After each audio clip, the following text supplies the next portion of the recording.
Hi and assalamu alaikum friends. Welcome back to my YouTube channel. Today we are going to read Charlie and the Chocolate Factory, chapter number 4. So let's get started. The Secret Workers. The next evening, Grandpa Joe went on with his story. You see, Charlie, he said, not so very long ago, there used to be thousands of people working in Mr. Willy Wonka's factory. Then one day, all of a sudden, Mr. Wonka had to ask every single of them to leave, to go home, never to come back. But why? Asked Charlie. Because of spies. Spies? Yes. All the other chocolate makers, you see, had begun to grow jealous of the wonderful sweets that Mr. Wonka was making, and they started sending in spies to steal his secret recipes. The spies took jobs in the Wonka's factory pretending that they were ordinary workers, and while they were there, each one of them found exactly how a certain special thing was made. And did they go back to their own factories and tell? Asked Charlie.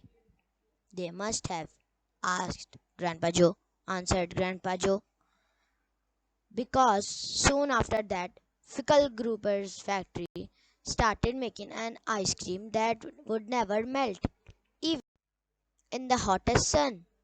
Then Mr. Prodno's factory came up with a chewing gum that never lost its flavor, however much you chewed it.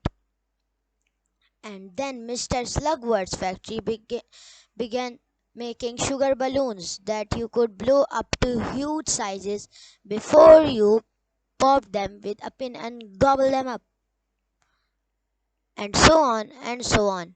And Mr. Willy Wonka tore his beard and shouted, This is terrible.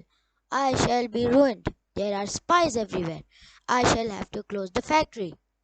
But he didn't do that, Charlie said. Oh, yes, he did. He told all the workers that he was sorry, but they would have to go home. Then he shut the main gates and fastened them with a chain, and suddenly Wonka's giant chocolate factory became silent and deserted. The chimney stopped smoking, the machine stopped whirling, and from then on, not a single chocolate or sweet was made. Not a soul went in or out, and even Mr. Willy Wonka himself disappeared completely. Months and months went by. Grandpa Joe went on, but still the factory remained closed, and everybody said, Poor Mr. Wonka, he was so nice and he made such marvelous things, but he's finished now. It's all over. Then something astonishing happened. One day, early in the morning, thin columns of white smoke were seen to be coming out of the tops of the tall chimneys of the factory. People in the town stopped and stared. What's going on? They cried. Someone's lit the furnaces.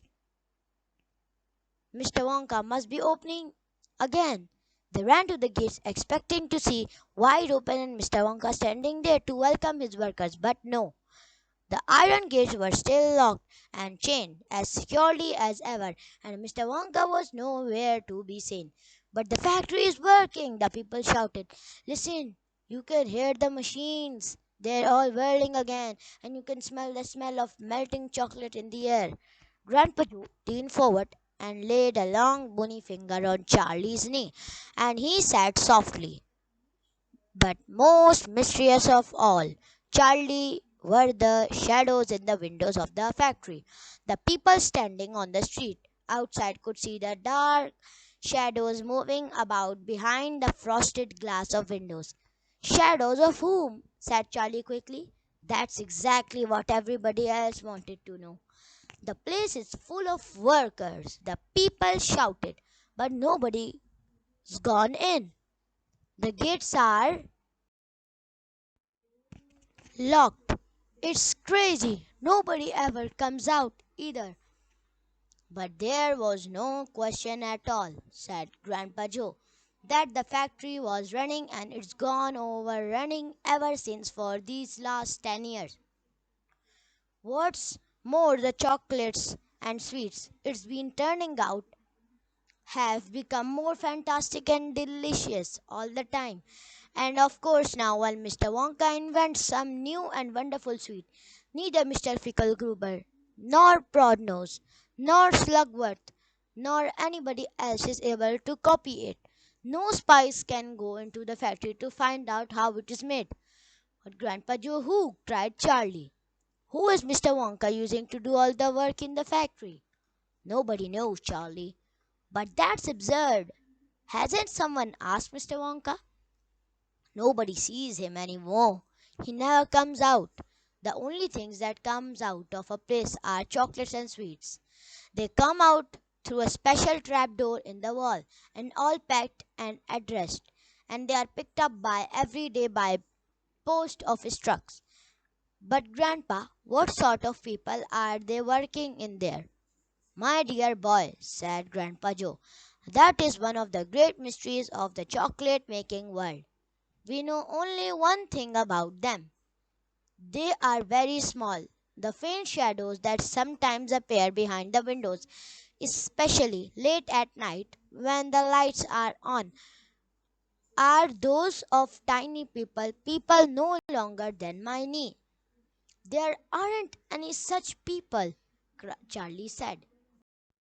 Just then, Mr. Bucket, Charlie's father, came into the room. He was home from the toothpaste factory, and he was waving an evening newspaper rather excitedly. Have you heard the news? He cried. He held up the paper so that they could see the huge headline. The headline said, Wonka factory to be opened at last to lucky few.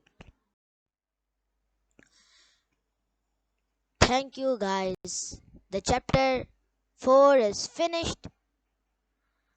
It is ended. I hope you like our today's video. Don't forget to like, subscribe and turn on the post notification so that you can get my videos whenever I upload. That was all in chapter number 4. Take care. Allah Hafiz. Bye bye. See you in the next video.